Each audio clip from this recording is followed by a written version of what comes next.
Hey, you're listening to gwot.rocks, God, the World, and Other Things. Our mission, advancing equilibrium in the midst of an agitated world. Today is episode 16, Images of Peace. The subtitle is A Focused Mind Can Foster Peace. Way back in 1995, yes, you heard me say it right, 1995, which, believe it or not, folks, that's been 25 years ago. Billy Corgan and his band, the Smashing Pumpkins, had their first hit record with the song Bullet with Butterfly Wings. Now, those of us who remember this song don't know it by that title. We know it by the first few words in the chorus, the droning lyrics of the chorus that repeat, "Despite all my rage, I'm still just a rat in the cage."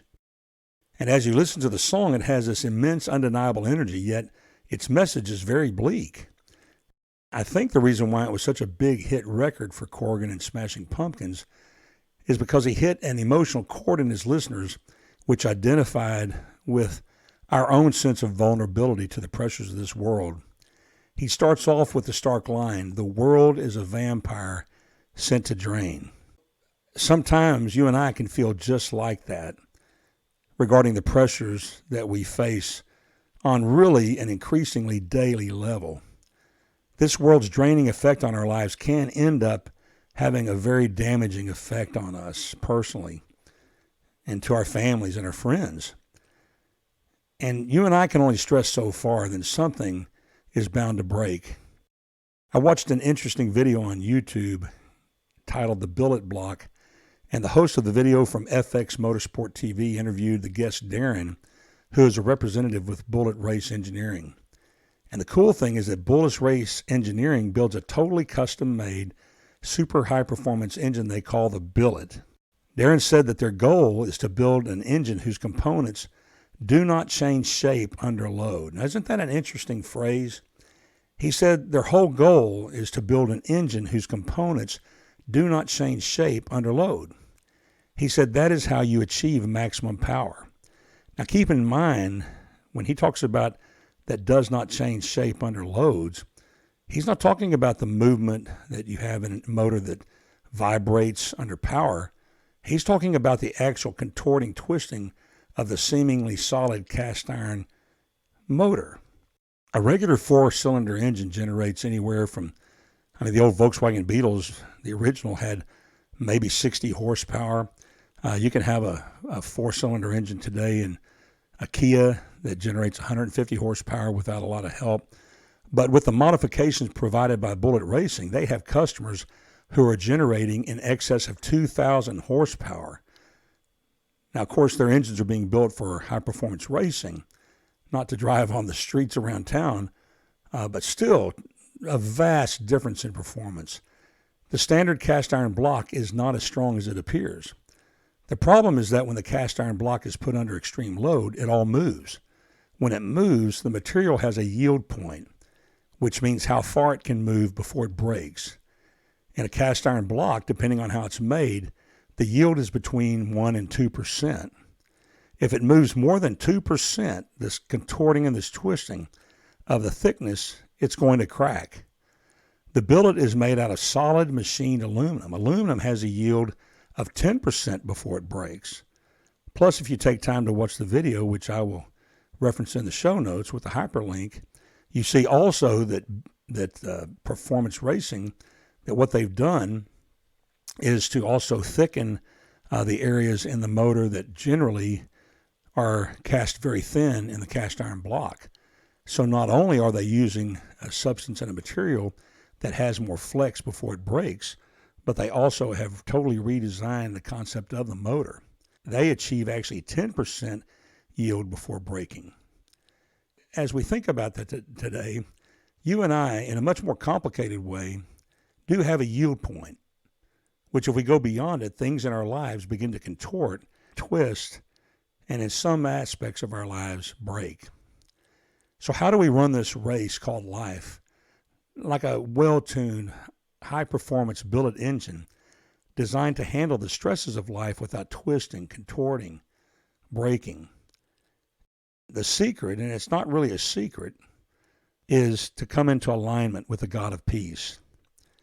I've got a question for you. Do you want God to be on your side? Then get on his side. And here's how it works. As we focus our minds on the right things, God shows up. This is what the Apostle Paul wrote in his letter to the church that he had founded in Philippi.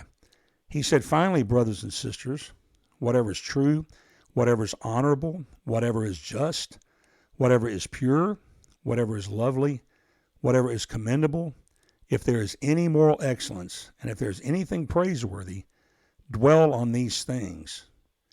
Do what you have learned and received and heard from me and seen in me, and the God of peace will be with you." That's found in the Christian New Testament in the book of Philippians. It was a letter that Paul wrote to the church at Philippi, and it's found in chapter 4, verses 8 through 9. But the Apostle Paul, the one who wrote this, once considered himself a zealot for God. Then one day the Lord appeared to him on the road to Damascus and chastened him and asked him why he was persecuting him. You see, the Apostle Paul at that time was a chief Jewish leader, and he'd been tracking down Christians and having them put to death. He tracked down one of the followers of Jesus named Stephen. Paul incited the people to take up stones and to stone Stephen to death. The Bible says that the people laid their coats at Paul's feet while they stoned Stephen to death.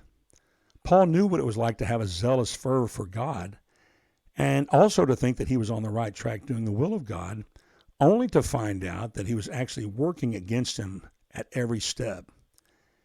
And so on the road to Damascus, Jesus, who by this time had ascended to heaven, actually appeared to Paul in bodily form in the midst of a cloud, and he said to him, "Why are you persecuting me? Why are you persecuting me?" We know that Jesus was taking Paul's actions towards Christ followers personally. But not only that, he also told him that it is not good for you to kick against the goads. And what Jesus said there is that as you kick back, Paul, on the things of God, and it's the image of an oxen who had a set of barbs positioned behind their feet that, of course, the oxen under stress and under load working in the fields many times would want to stop and would want to kick back and not continue with the strenuous activity. The farmers constructed a goad that was a stick that as the animal tried to back up, it would be a hard prick and it would cause them pain, and they would continue to move forward with plowing the fields.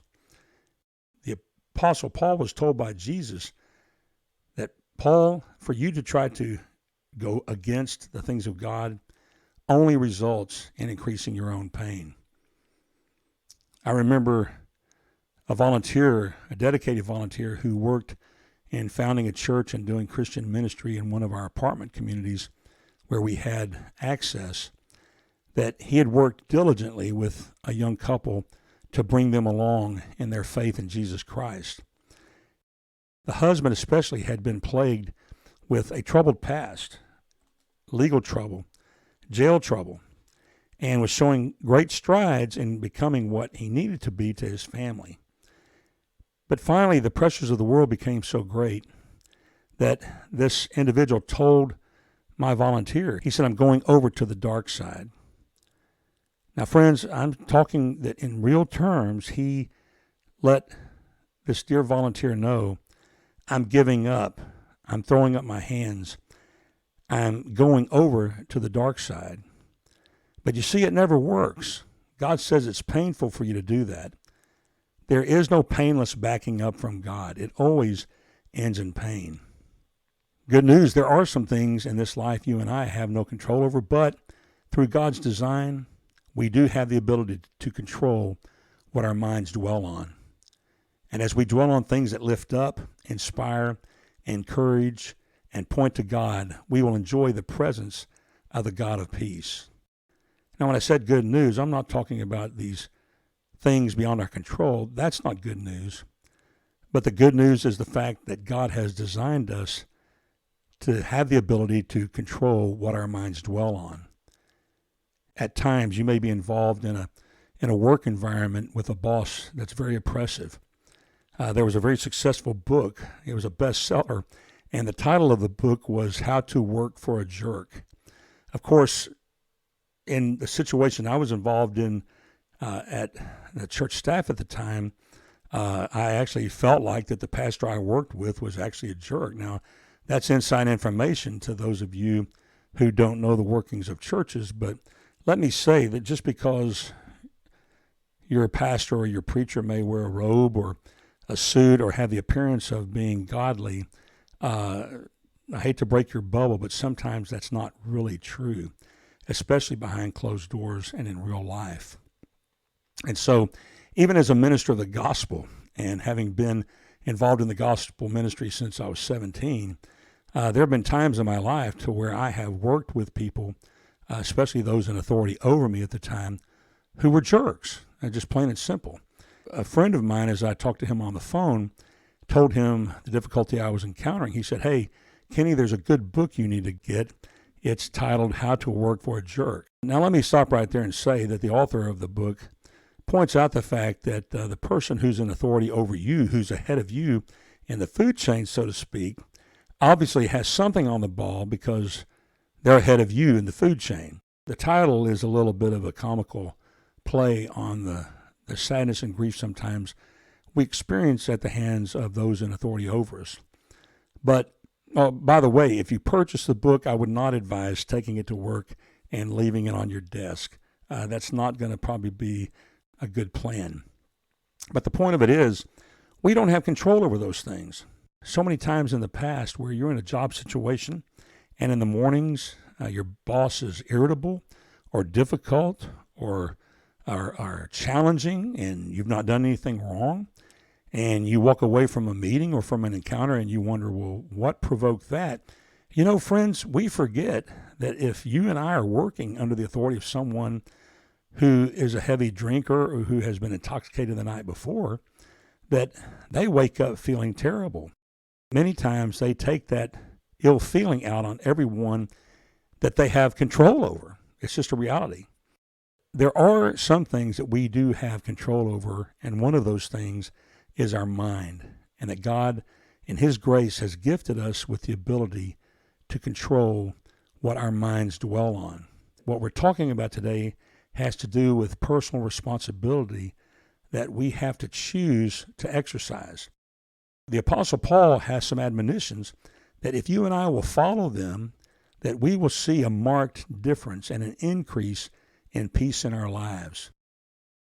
The Apostle Paul there in Philippians 4:8, he starts off by saying, finally, brothers and sisters, he's addressing those people that he reached in the city of Philippi with a term of endearment, a sense of family, especially to the intended audience of fellow believers in Jesus Christ who had trusted in Jesus as their Savior and Lord. To this group of people that he considered family, he gives this prescription for peace. It's a collection of 6 personality traits. It comes down to what's true, honorable, just, pure, lovely, and commendable. What are the images that we can focus on? The first thing is truth. He says whatever's true. And that means pertaining to or in accordance with historical fact, what really is. The lexicon says what has really happened. And so sometimes the barrage against truth can have you believing a lie.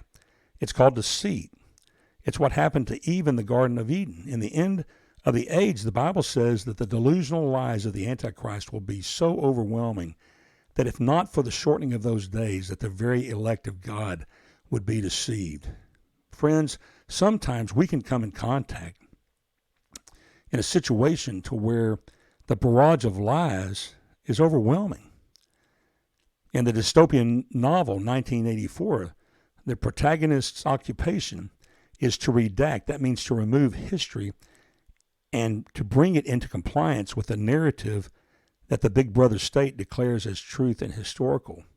The featured character's occupation is the obliteration of history.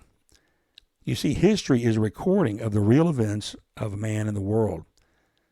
You know, there's an old saying that says that those who ignore history are destined to repeat it. Someone once said that the definition of insanity is doing the same thing over and over and the exact same way and expecting different results. But I have good news for you that the God of creation, the God of the Bible, is the God of history, and history matters. What has happened, what is historical fact, what's true matters. And so whatever is true, that's in opposition to what is false. And we need to think on those things. Whatever is honorable. In other words, someone that is worthy of respect, who shows good character. And the focus here is on their deeds. The focus is on their deeds. Whatever is just, that means pertaining to what is righteous. In the Old Testament, it was the concept, the word of Sadiq. And that was the term that was used to describe those who trusted in Yahweh. Joseph, the earthly father of our Lord and Savior Jesus Christ, it said that he was a righteous man, that he was someone that you could look to and say, son, daughter, be like him. Whatever is pure, to think on this, whatever is pure. My friend, we live in a world with access to so much media that is just muddy. It's dirty. It's filthy. It's garbage. And I tell you, we need to come to a place to realize that, we can overlook profanity to a point, perhaps, if you want to build that argument, and that the movies that you watch that contain a barrage of profanity, that you can excuse it away and just say, that's the culture. They don't mean anything by it. That's the way it is. But my friend, I'm telling you that as we compromise and as we continue to allow into our minds those things which take us down, which cause a breaking in our souls, that it's wrong. And I know we face a challenge in that area. Every one of us have to make a choice.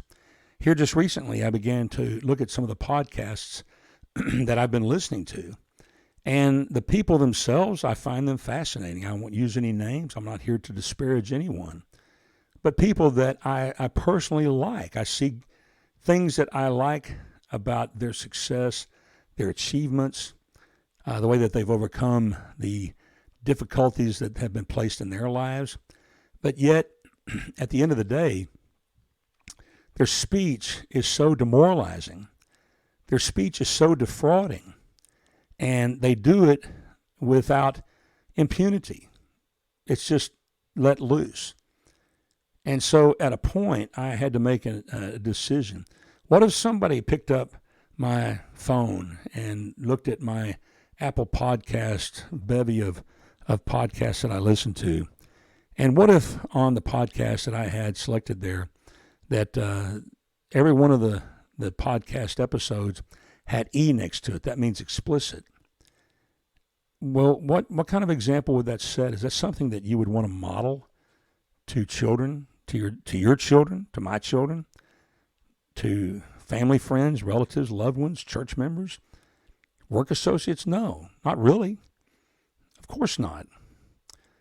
But yet, we've got to think about that and make a choice to seek to put into our minds things which are pure. One of the things that I find fascinating, that I love, is to go someplace where there are clear flowing streams, to see a stream that flows with purity instead of a muddy river. I mean, where I grew up, the lake nearest our home was a great lake called Grapevine Lake.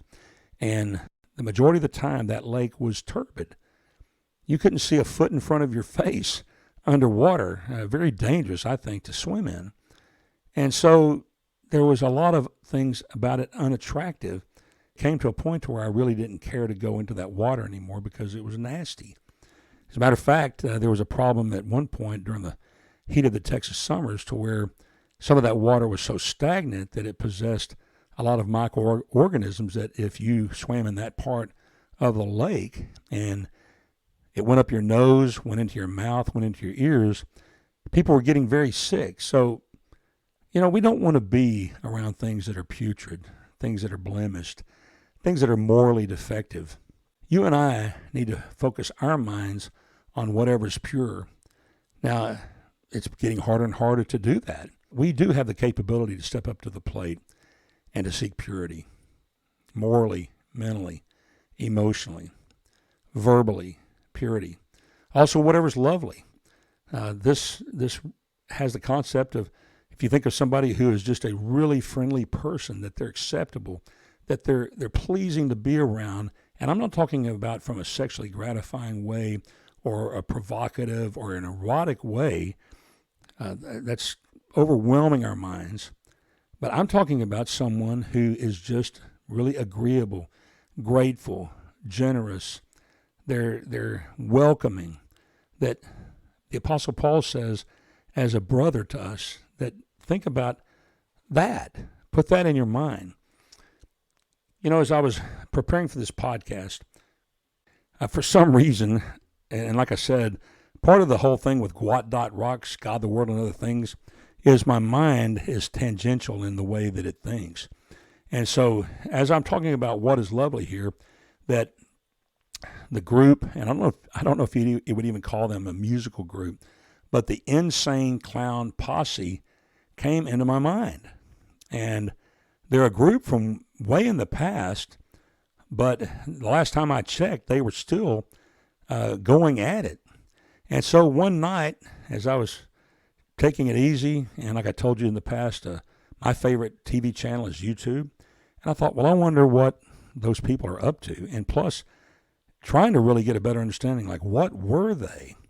And so I found a recent video of the Insane Clown Posse, and it was a live recording from one of their quote-unquote concerts. And I'm telling you what, my friend, it was terrible. It was terrifying. The images of, I don't know how to put it. It was occultic. It was dark. It had images of this burning of like a hell. And everyone who was there clearly were huge followers. What's crazy is that a lot of the people are actually younger, people that don't remember them when they first hit the scene. But they have discovered them and they follow them. And to see the influence that they had over the people was really disturbing. Definitely not a lovely image. It was a rancid image. I tell you, someone that obviously has some form of talent, the artist that goes by the name Marilyn Manson. What terrible images. And still to this day has a huge following. And like I said, I don't know his actual name, regardless of what you think about him, and I hate the music that he performs. But you would have to say that this child that grew up to command a fortune obviously has some sort of skill sets and talents. But the bottom line is, definitely does not provoke a feeling of loveliness, of gratefulness, of agreeability, but yet the very opposite of that. And so we've got to think about what we're focusing our minds on and the type of person that we're emulating. And that person needs to have the attribute that they're lovely. They're attractive in a wholesome purity sense. But also the Apostle Paul said that whatever is commendable, and that means worthy of praise, worthy of approval, something or someone that you can speak well of. So you have this dossier on the type of individual that we need to emulate. He then goes on to say, and it's really a summary of all that he's just said, he said, if there is any moral excellence and if there is anything praiseworthy, think about such things. And the way those sentences are worded there, it's not that there's a question, is there moral excellence? Is there anything praiseworthy? Paul points out that, hey, don't forget, there are things that are moral excellent, and there are things that are praiseworthy, and you need to think about those things. And so as our minds begin to mull over those in our past that have been brutal to us, that have been hateful to us, that have been arrogant to us, that have modeled unkindness, that we need to stop in our tracks and to say, no, I'm not going to let my mind continue to go down that path of brokenness. I am not going to let my mind continue to go down that path of damage. That instead, what I'm going to do is I'm going to turn away from that And I'm going to focus my mind on people in my past that have modeled godliness, that have modeled purity, that have modeled holiness. And now you ask, well, Kenny, but maybe what if I don't have someone in my past like that? I'm going to get to that in just a minute.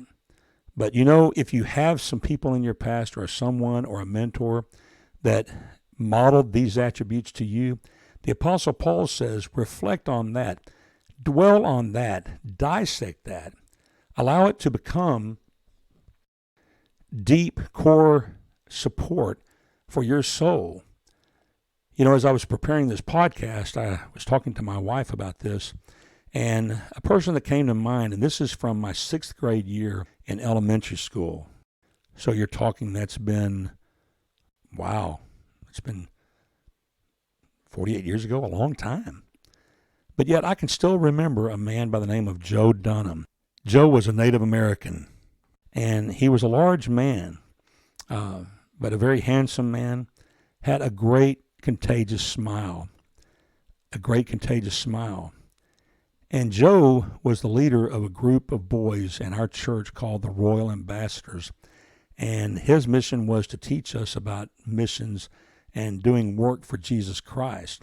But as a part of that, one of the hooks that kept us young boys going to these meetings was that Joe would do things extracurricular outside of church with us. One of the things that he would do is we would have a Saturday event and do cool outdoor things. Joe was no pushover. As a matter of fact, something that, if this happened today, there would probably be lawsuits. But Joe, in his loving kindness, and I mean that for real, that he made it clear that, boys, if you cause trouble on the camp out or the hike, that I'm going to give you warnings. If you step over the line too far, then you're going to have to go through the belt line. Now, the belt line was made up of all of the boys would line up on two sides, sort of like a really bad disco dance-off, and we would take off our belts, and then the boys who had caused trouble had to run the belt line, and all the boys swinging their belts, seeking to hit the kid with their belts. Of course, I want to say that none of the children were greatly injured.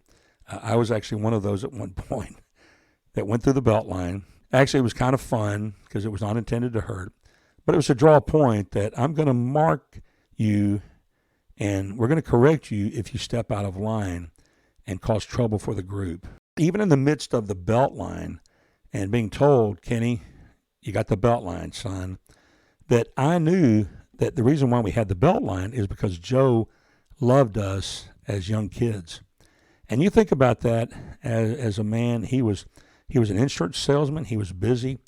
He actually had, I think he had daughters, but he gave of his time every week to invest in us and to show us the love of Christ, and also cared enough about us to discipline us in a God-honoring way.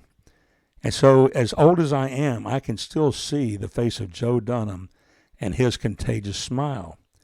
You see, that's good to reflect on. That's healthy. Joe's example to me as a young child has stayed with me all this time, and it inspires me. Before we get too dark, before we become too oppressed, we need to stop and to say, wait, that there are moral excellence things to focus on. There are praiseworthy things to think on. As we invest in the lives of others, and as we mentor the lives of others, that it has lasting impact. And Paul says that these are the things that we should reflect on. As we do what the Apostle Paul is admonishing us to do, that it has impact both for those that we care for and also in ourselves as we focus our minds on the proper things. But he goes on to say in verse 9, he says, do what you have learned, received, and heard from me. Put it into practice. And so you see, Paul brings all of this admonition home to say that, hey, what I'm encouraging you to do, what I'm commanding you to do in love, and it's written in the form of a commandment, he's saying that, but it's not impossible because I myself have modeled this type of thinking to you already. That what you've learned, it's the idea of attending a rabbinical school, that what you've received, kind of the concept of a spiritual heritage, and what you've heard and what you've seen. In other words, the Apostle Paul said, I've given you the example in my daily living that I conducted in your presence. Be busy with this. Busy yourself with this. Put this into practice. Become preoccupied with this type of thinking. And the bottom line is, he says, and the God of peace will be with you. You see, Paul says that peace is a personal attribute of the God of the universe. And the great news is that as we come into alignment with the things of God, God is present with us. So I hope you have had people in your life that have modeled moral excellence and praiseworthy behavior. As you give meditative thought to these things and seek to model them yourself, you have the promise that God will be with you. It's very possible that you've not had a godly person who has been a model to you of godliness, of things that are praiseworthy. I want to encourage you that you'll find a great number of people you can look to for inspiration and examples of people of high moral caliber of living by reading the Christian Bible. I would recommend that you start with a reading about the life of Jesus. The first 4 books in the New Testament of the Christian Bible, Matthew, Mark, Luke, and John, tell the story of his life. It's 4 accounts of one story, written from 4 different people's perspectives. Together, you receive a multidimensional image of Jesus. It's like a gemstone seen from different angles. Jesus lived the most morally impeccable life and always did the right thing in every situation. If you're not much into reading, you can download an app for your smartphone that will read the text to you. And as a matter of fact, I highly encourage that. We learn best by what we hear, not just what we read. There are several free audio Bibles available, and I'll have hyperlinks for those in the show notes. But I encourage you, go to the Bible passage I quoted today and put these words to memory. As we line up with God, He will show up. He is peace. We have His promise on it.